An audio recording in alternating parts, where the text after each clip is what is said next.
Hi, this is Peter Sterling. G'day, it's a big man here, Daryl Broman. Hi, this is Brett Kenny. G'day, it's Eric Grass Senior here. Yeah, g'day guys, Aaron Raper here. This is Ben Smith. Hi, Bernie Gurr here. Hi there, this is Mark Hughes. How you going, mate? It's Mark Kiki here. Hey guys, Nathan Taylor's here. Brian Seni here, NRL physio. Hi, it's Shannon Cooney, long-term Parramatta Eels tragic fan. Hello, this is Paul Dunn. Hey, it's Hayden Knowles here. Hi, this is Michael Butner. G'day, Peter Wynn here. Hi, my name is Ron Griep. I'm from the United States of America, and currently you're listening to the Paracave podcast. Broadcasting live from the Paracave. Hello and welcome to another bumper episode of the Paracave podcast. My name is Troy Warner, and I'll be your host this week and every week. And this episode, it is number 134. But before we get into this podcast, I just want to ask you, the listeners, did you enjoy the extra content once again during the week? So the plan is a Legends or Fans interview on the Monday, my chat with the Duckman on his weekend sports wrap show on Pulse FM 89.9 FM on the Wednesday, and my Para Eels chat with the guys at the Talking Para podcast on the Thursday. What were your thoughts? Did you enjoy it? Let me know via the podcast platform that you listen to, and also leaving a 5-star rating and review. It'll be most appreciated. If you like that content, I'll definitely keep on bringing it to you. Now, to this week's chat, and it's with a former player who played at the club that I love, the Parramatta Eels. He also won a competition at the Brisbane Broncos and also played at the Catalan Dragons before finishing his career back at the Parramatta Eels on the same night that legend Nathan Highmarsh and also Luke Burt retired as well from the Parramatta Eels, and he also represented the Queensland Maroons as well. And that player is Mr. Casey McGuire, a great little utility player, mostly played 5'8", bit of hooker as well, but great little player, had a great career, and it was great to catch up with him a few weeks ago and have this chat. So I really hope you enjoy it. One of the players who played at the club that I love in Parramatta. So to that story shortly, but also stay tuned to the socials as well. Late this week, I posted the video of the new podcast hats merchandise. So they are available now for purchase, and they come at a pretty reasonable price as well, only $15 plus postage and handling. So all you need to do is email the podcast at the Paracave Podcast at yahoo.com and order yours today as well, and I will get that out to you as quickly as possible. Thank you for the support and listening each week, and I hope you really enjoy the content that comes out to you weekly, as I enjoy bringing it to you, as that's what I'm here for you, the fans. So order your hats now. They look great. You'll probably be seeing me in and around the place with mine on all the time. So it'll be great to see some of you guys, the listeners, out and about in a Paracave podcast hat as well. So don't forget, order yours now. Get it out to you as quick as possible. Only $15 plus postage and handling. Also, just a quick shout out to the sponsors of the podcast, which is all brought to you by a major sponsor, Jack's Pale Ale, exclusively available at Parramatta Leagues Club in the club shop. Also a shout out to co-sponsors as well, Beau Cook from Loan Market, your local Penrith mortgage expert. You can contact him on 0401 213 236 and get in contact today for a free chat and see what Beau and his team can do for you. And let him know that you heard it here on the Paracave podcast. Also, Brightside Detailing and Ceramics. Scott, he is a he has 20 years experience in the industry and does everything from car detailing, paint correction, ceramic coating and headlight restoration. So if you're looking to have the shiniest car in town, then give Scott a call on 0449 544 086 and let him know that you heard it here again on the Paracave podcast. Also, BTZD Teamwear, the official clothing sponsor of the podcast. Check them out, as soon there will be a limited number of podcast shirts coming for purchase. But in the meantime, head to www.btzd.com.au and check out what they can do for you and your sports team. And also, new sponsor, broke it during the week as well, Shannon Cooney from Glenmore Park Realty.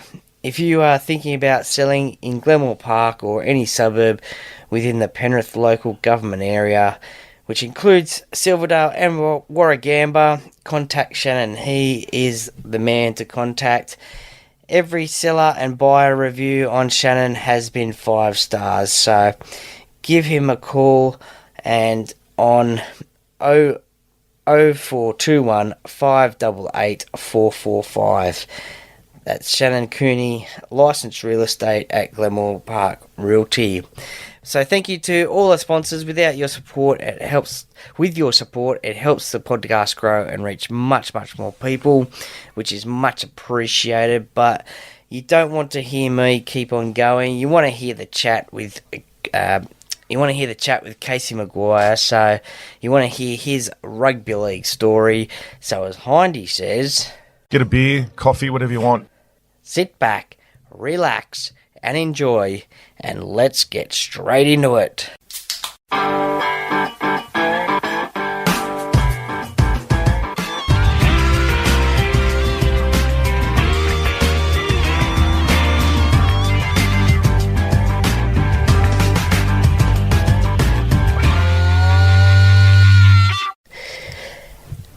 And as you heard from his intro, my guest today on the Paracave podcast played at the club that I love, the Parramatta Eels, but also won a premiership at the Brisbane Broncos and also played over in the English Super League with the Catalan Dragons, but also represented Queensland in State of Origin. Now, his nickname is, I'm assuming, is still Jerry, but I know him as Casey. So welcome to the Paracave podcast, Mr. Casey McGuire. Thank you very much, Troy. Thank you for having me.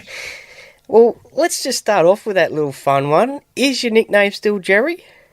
Yes, that definitely started when I went down to Parramatta. So Jim Dimmick gave me that nickname, Jerry, back in the day, back in the late 90s, mate. So, yeah, it's probably not something everyone calls me nowadays, but definitely the old boys back at Para, still Jerry, mate. Yeah, no, I have heard previous guests say that Jimmy Dimmick usually nicknames everybody that he sees. Well, let's go back to the start. You're born in Nambour in Queensland. Was rugby league always something that you wanted to do as a kid growing up?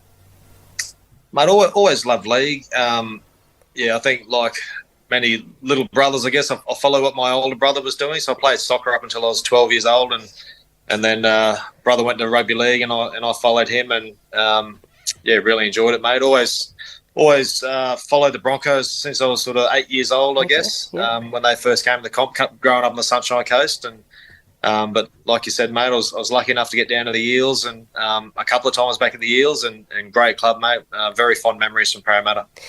Who were your favourite players at the Broncos back in those days, those early days? Mate, I used to collect the cards, so I loved all the players, mate.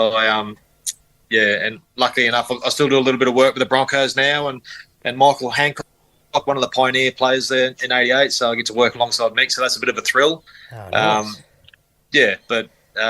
Obviously Wally Lewis, Gene Miles, all the big names back in the day.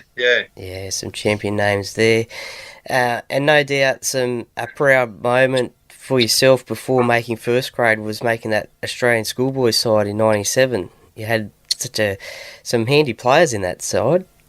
Yeah, definitely, mate. So that sort of came as a surprise. I never really thought of pursuing it professionally, I guess, when I left school, but made the Queensland team, and I guess I had one of my school teachers, Murray Finch and Tony Mooney, actually just showed a lot of belief in me, and ended up making the Australian schoolboys team and getting that contract with Parramatta Eels, and sort of never looked back. Yeah, there was it Brian Smith who recognised you from that schoolboys tour and got you to Parramatta? Crusher was Crusher.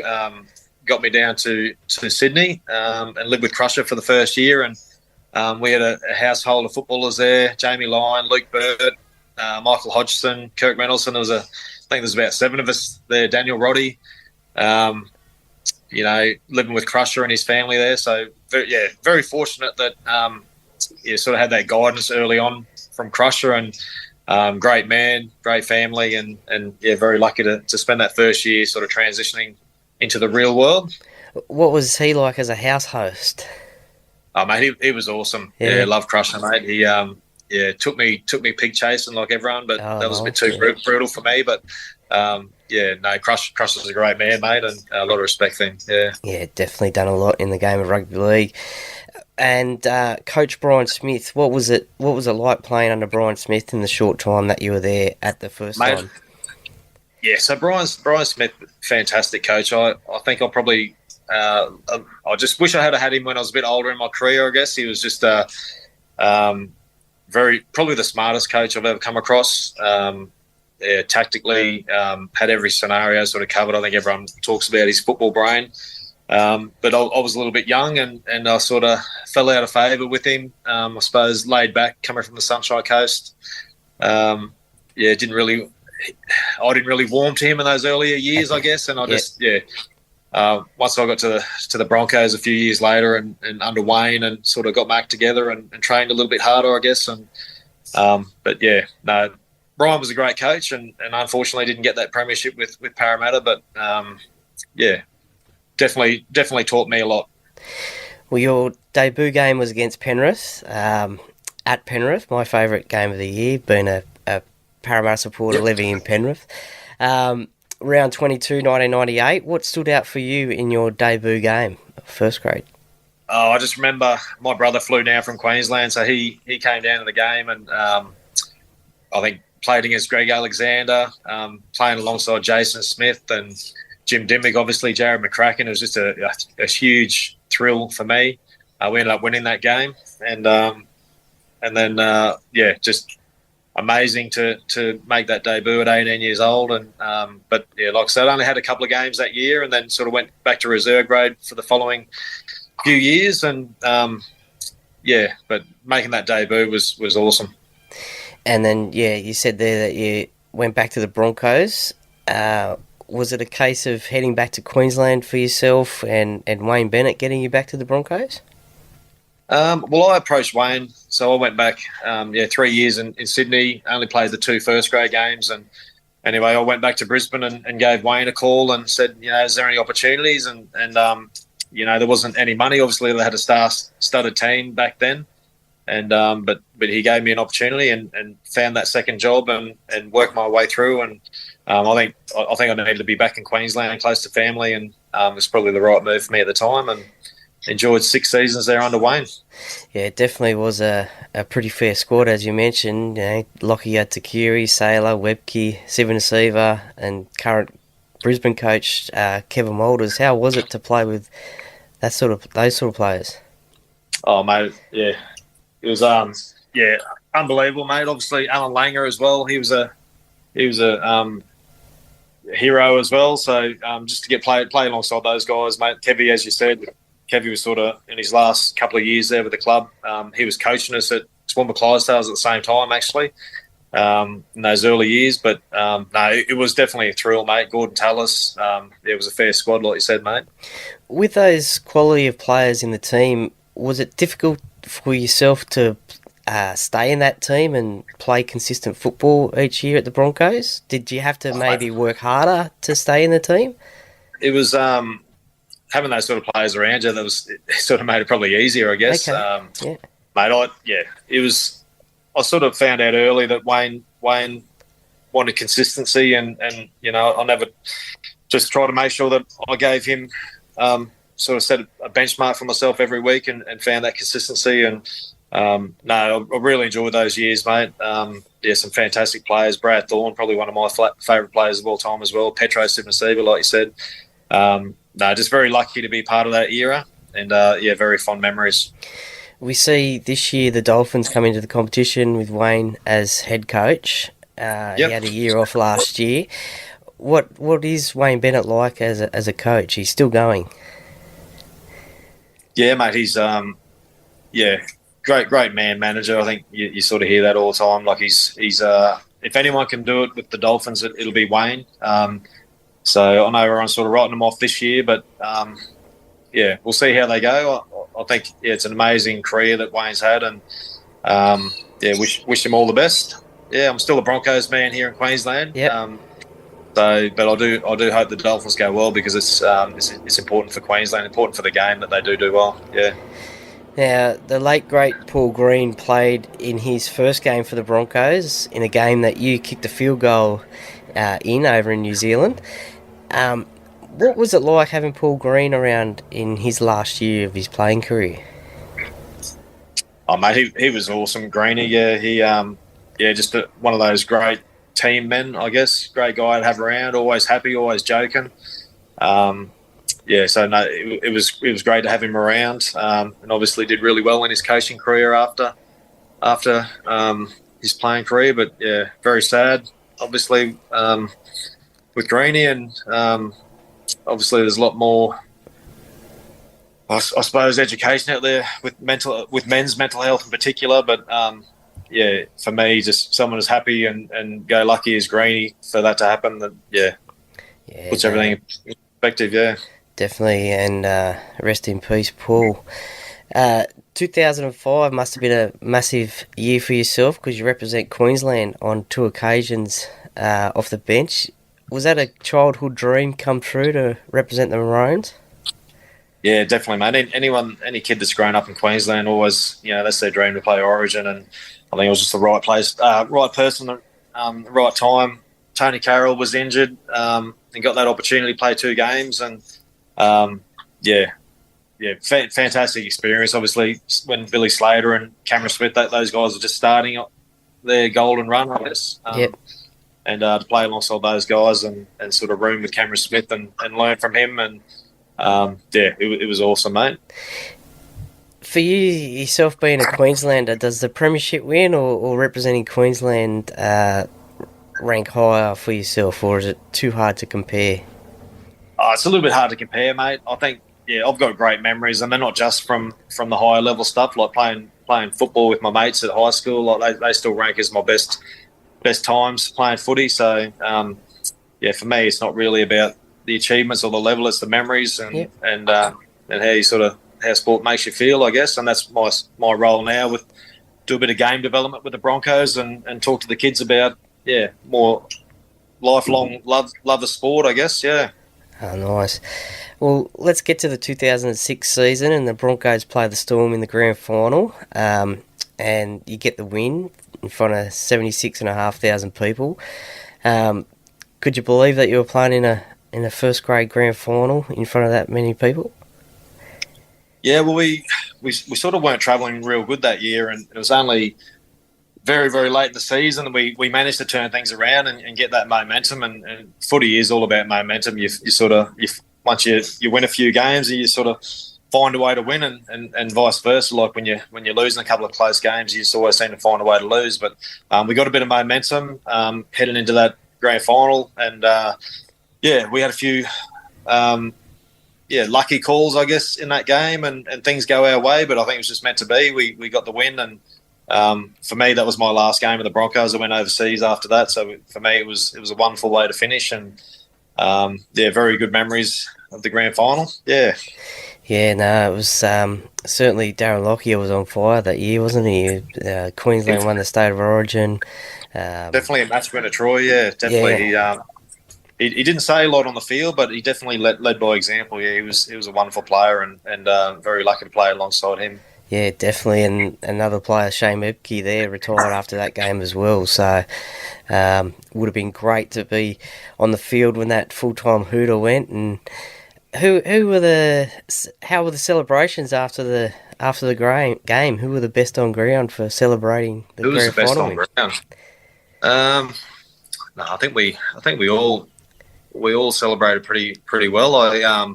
I remember having a couple of days in Brisbane, then just going back to the Sunshine Coast and enjoying a couple of days with my family, and so it was a great week, just a great guess, but whether it sort of doesn't define, I guess, my time at Broncos, whether we won or not. It was just best on ground. Back to your question, best on ground. I think Justin Hodges is always Carmichael Hunt. It was another one that went pretty well. Obviously a Dane Carl or Brent Tate. Yeah, there's a few of the boys. Yeah, few. Had you already signed with Catalans before the end of the season? Is that I had Troy? Yeah, I travelled overseas a few years earlier, and it was more of a lifestyle decision for myself that went over with my wife and had 4 years in France. And we started our family over there, and I had made that call sort of during that 2006 season. Yeah. Was there much of a language barrier over there for yourself playing at the start? There was, Troy. Yeah, it was a bit of an eye opener, mate. Living on the border of Spain, so we had Spanish, French, and Catalan, all three different languages to contend with right on the border there, and sort of growing up, you always think that everyone speaks English, but you sort of get over there and learn that's not the case. And it was definitely a good experience for us, and met some wonderful people in France. Really loved the place. Yeah. Was that hard on the field to communicate with the other players at all? Not so much on the field. At training and that, you sort of go as far as your language can take you. Bonjour, ça va, and sort of, and that's sort of not sure what to say after that. But no, we were good. All our moves are in French, so we learned just the moves in French. And we obviously learnt as much of the language as we could, and they were very welcoming, the guys. I know Thomas Bosk and Gregory Muniz, a couple of the long-term Catalan players. As soon as I got there, we went for a game of golf, and they sort of welcomed us in, and it was very nice. Nice. Well, you come back to the NRL for a second stint with the Eels in 2011 and 12. Was there much of a difference at Parramatta from the first time that you were there? Obviously, there was new players, new coaches. Yeah, new players. We had a pretty young squad. I came back. Daniel Anderson was going to be the coach, and then he wasn't there when the season started. We went to Stephen Kearney, who did a great job with the players that he had. I had a couple of great years in terms of living. We lived at Castle Hill, young family. We loved the place. Obviously, the football results weren't great. But yeah, it was the club. The club was wonderful. A lot of the long-term volunteers. Big D was still there doing the barbecues, and Big D, yeah. it was just fantastic family club. I guess they've always been that way. So yeah, had a good couple of years, but unfortunately, we didn't get the results on the field. Yeah, well, that then 2012 was your last playing year, and turned out to be Hindy's and Luke Burt's last year as well. And that massive game at Accor Stadium, 45,500 people. That was a great night.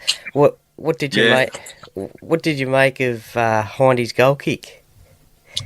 Yeah, look, he was a wonderful player for the Eels, and I had the honour of sort of starting out with him, I guess, in the late 90s. We sort of started the club at the same time.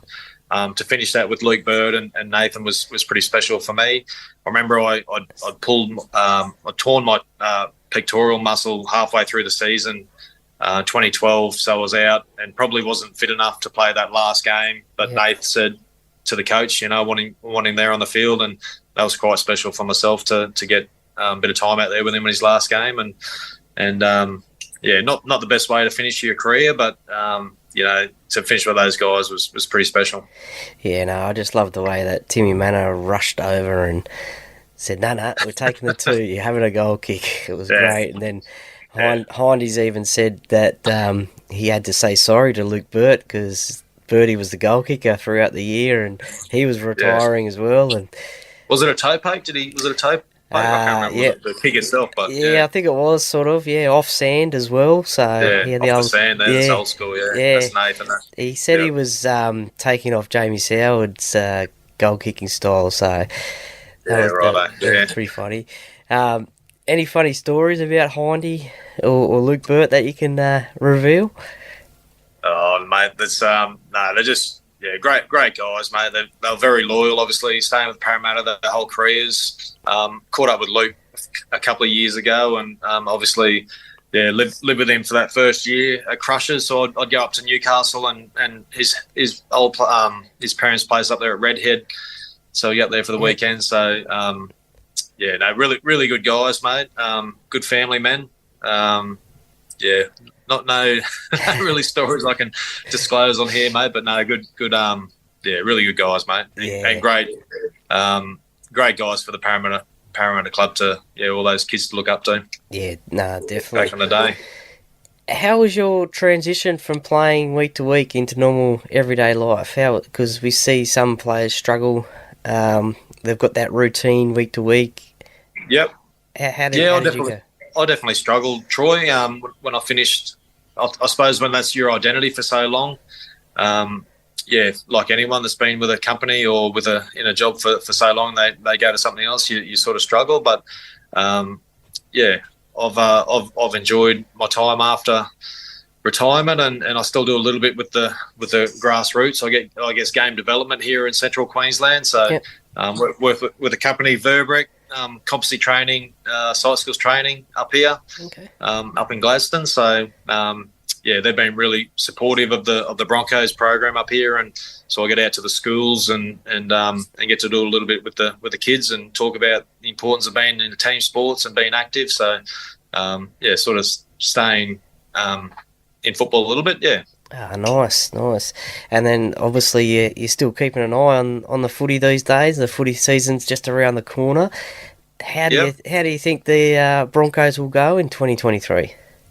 Well, I think they'll do okay. I think they hopefully make the finals again.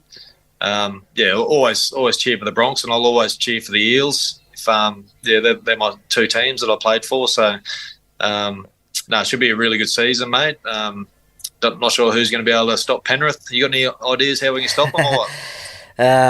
Parramatta did it a couple of times last year, but didn't do it in the main game. But they're a class outfit. They've got a lot of good young talent, and every time someone's out, someone steps up, and that's right, mate. I think same as the Melbourne Storm. Like they've been a great team for a long period of time. You got to have a lot of respect. They're obviously doing something right.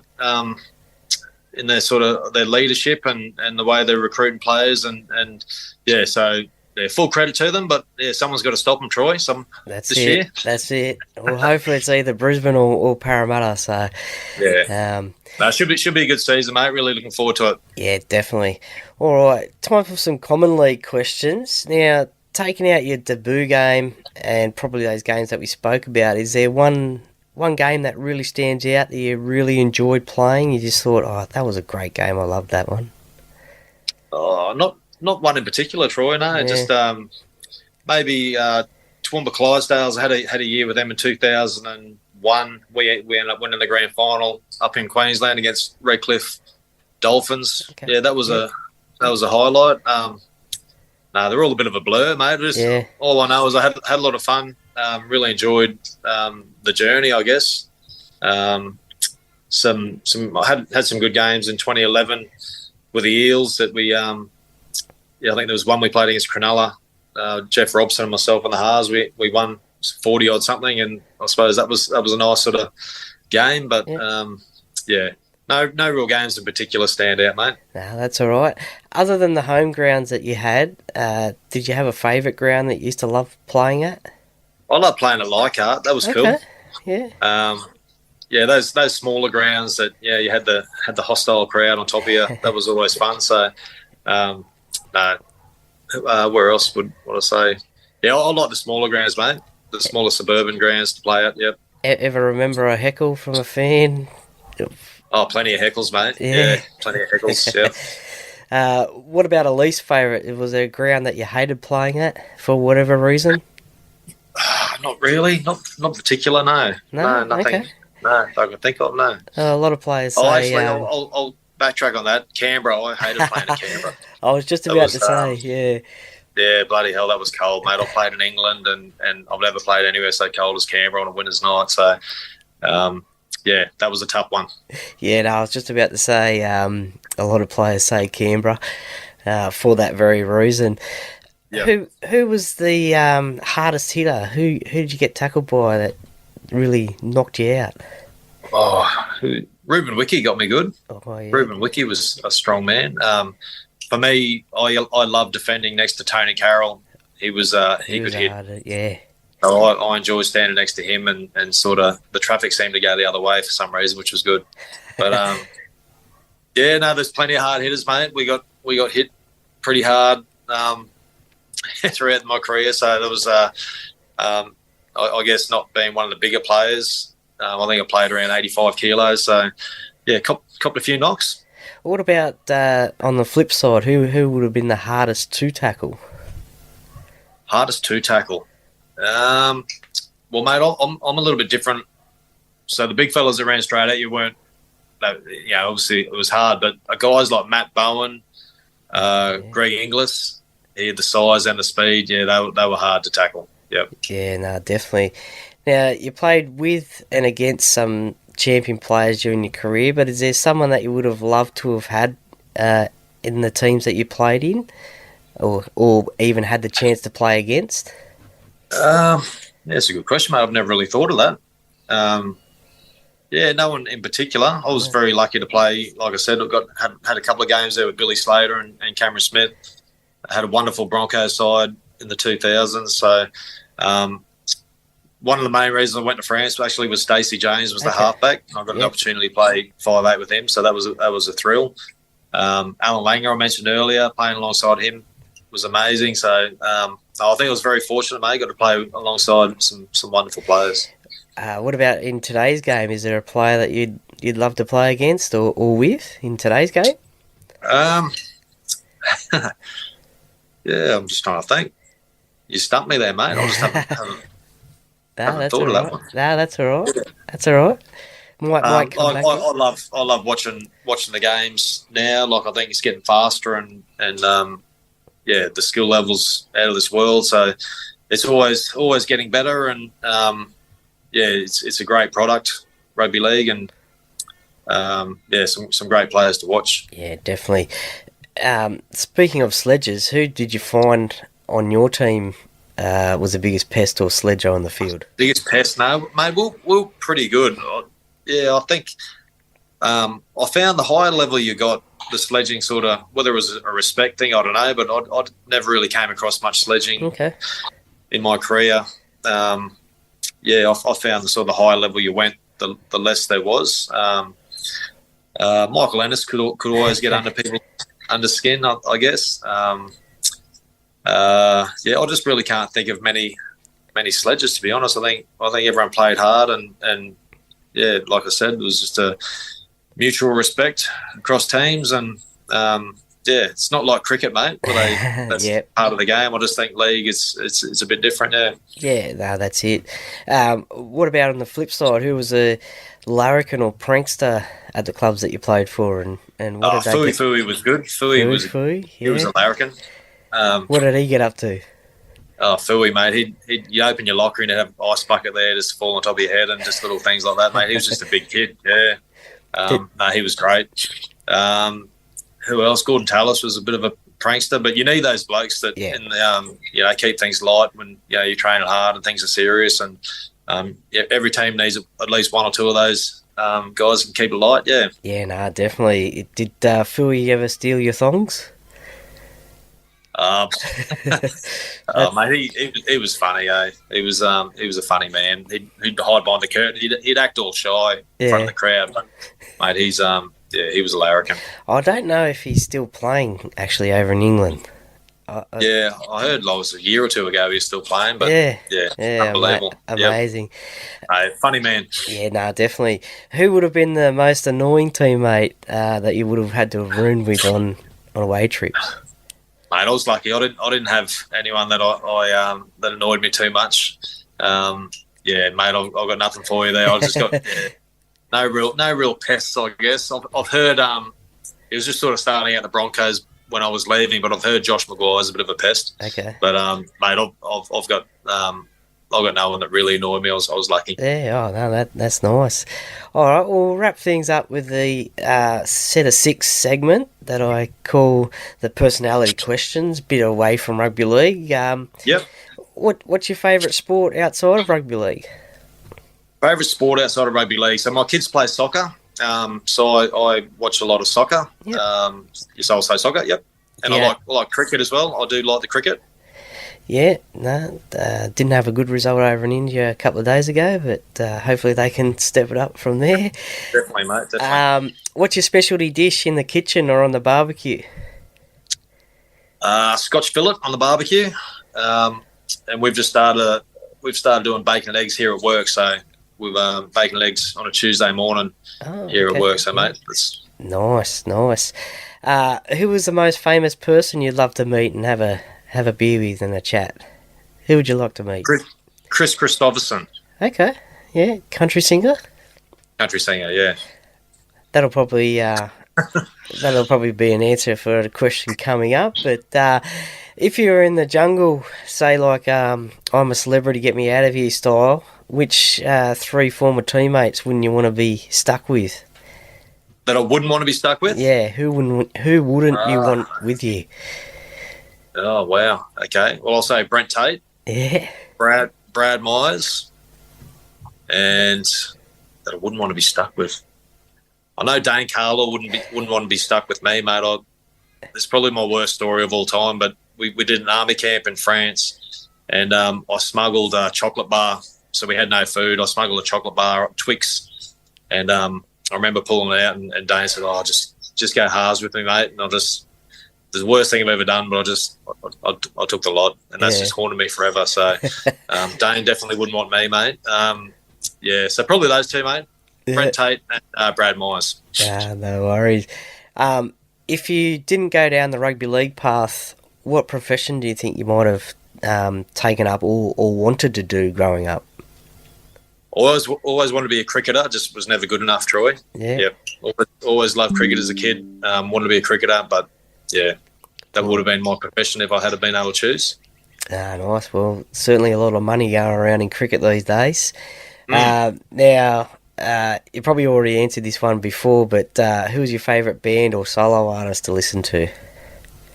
Favourite band or solo artist? Well, I'll go the Highwaymen, mate. I got to see them when I was in 1992. Chris Christopherson, obviously, Johnny Cash, Waylon Jennings, Willie Nelson. So that'll be my band, mate. Nice. What's your favourite Highwaymen song? Highwaymen song? I'll go the Highwaymen. Their title song, mate. Okay. That's fair enough. Nice. Well, Casey McGuire, thank you very much for your time and your chat today. I really appreciate it. I'm sure the fans will love it too. It's always good to hear stories from a player that played at the club that I love in the Parramatta Eels, but also one that I watched play his career. I hope to catch up one day and say good day and have a beer together. And thank you very much for coming on the Parramatta podcast today. Cheers, Troy. Thank you very much for having me, mate. And go the Eels this year, eh? Good on you, mate.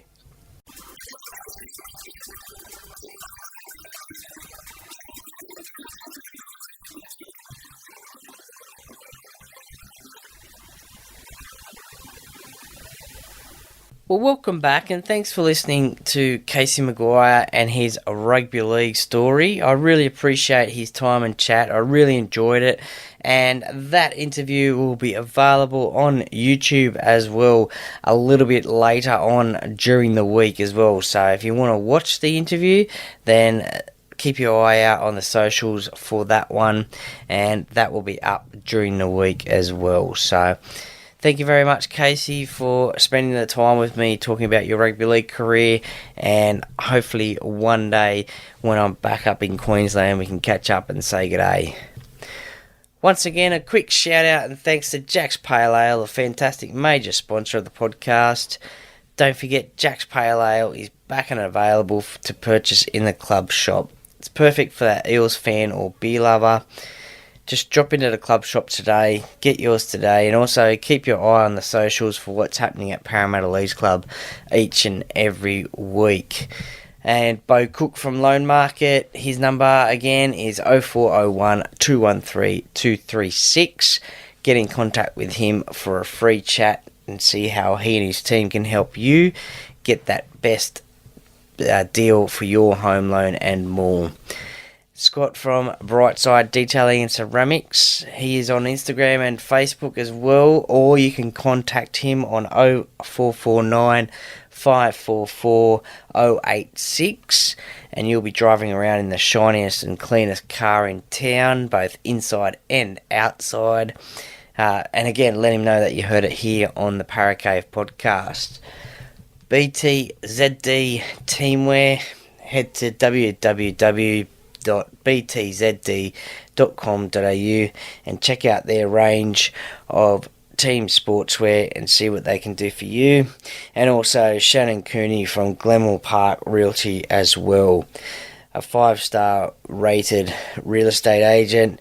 You can contact him on 0421 588 445. And also the Parramatta Times as well, the official media partner of the podcast. For all your local Parramatta news, simply head to www.parramattatimes.com.au.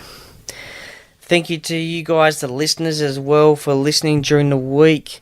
I hope you enjoyed all the content that was brought out during the week, and if you haven't already, please subscribe to the podcast, so as soon as any episode drops, you'll be able to listen to it as well. And I appreciate the support of sharing it and telling your family and friends about it as well. Have a great week as best you can. I'll be back on Thursday this week with the Talking Para podcast chat that I have with the boys every week. There'll be no Wednesday round 3 review with the Duckman this week, unfortunately, but it'll be back next week. But keep your eye out for the Thursday one as well with the Talking Para lads. It's always an interesting chat for Para fans. Chewing the fat, you could say, about the Parramatta Eels, give a little bit of a review and preview of the games each week, the Parramatta games each week. So subscribe to that podcast as well. But yeah, you'll also see on the social media who is coming up, both on Instagram and Facebook. Some interesting guests coming your way over the next few weeks. Can't wait to bring them to you. But to sign off the show, and as I always say, the Paracave podcast, by the fan, for the fans. Go Para!